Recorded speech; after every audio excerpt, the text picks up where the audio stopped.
شمس مومن صاحب ته ډاله چې بدنام شراب نه کړي بدنام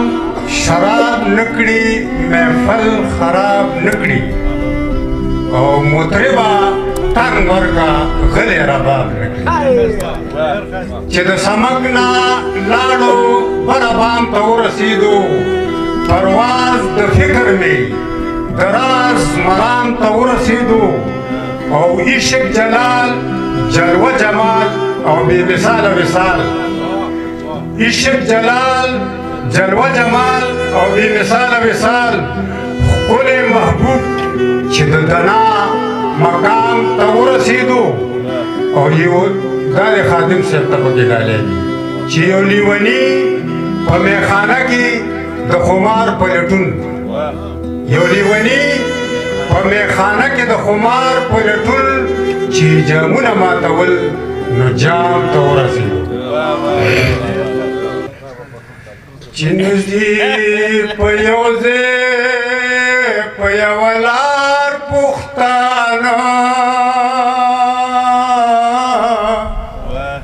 نو دا ځکه په هر ځای دي رایسار پښتانه چې نږدې په یو ځای په یوه لار پښتانه نو دا ځکه په هر ځای دي رایسار پښتانه د جنګ په حق کې نه یمه خو کوي ګرد میدان وي د جنګ په حق کې نه یمه خو کوي ګرد میدان وي نو په پټه باندې نه کوي گزار پښتانه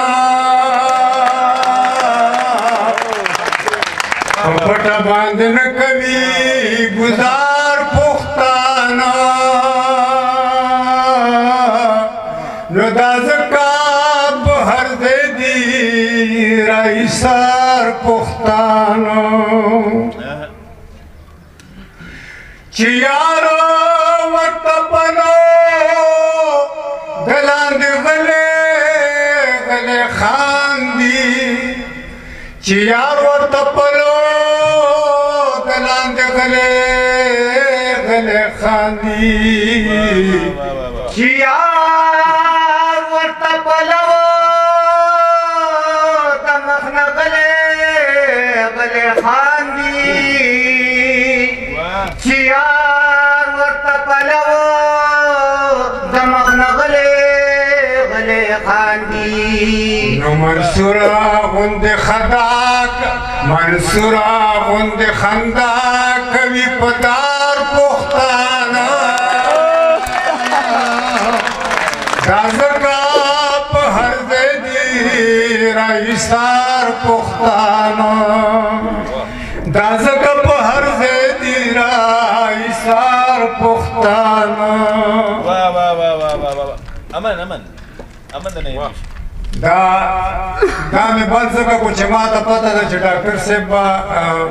مطلب بغیر هغې نه ما نه پرېږدي او بشي جنګونو کې نقصان دی موږ به امن راولو جنګونو کې نقصان دی موږ به امن راولو بې ګټې غټوان دی موږ به امن راولو بې ګټې غټوان دی موږ به امن راولو ضایع جنګ کې ځوانان شي سرتوري زنان شي بې کوره امن راولو جنګونو کې نقصان دی موږ به امن راولو سډیره مو د ورو شبل زمون پکور دے کور زمون درور یو لرو برب غاندے مون با امن راولو جنگونو کے نقصان دے مون با امن راولو د جنگن ویری پوهیږو پتور هم پوهیږو خو خپلو کې قتلیږو نو دا چال د چا شیطان دی مونږ به امن راولو جنگونو کې نقصان دی مونږ به امن راولو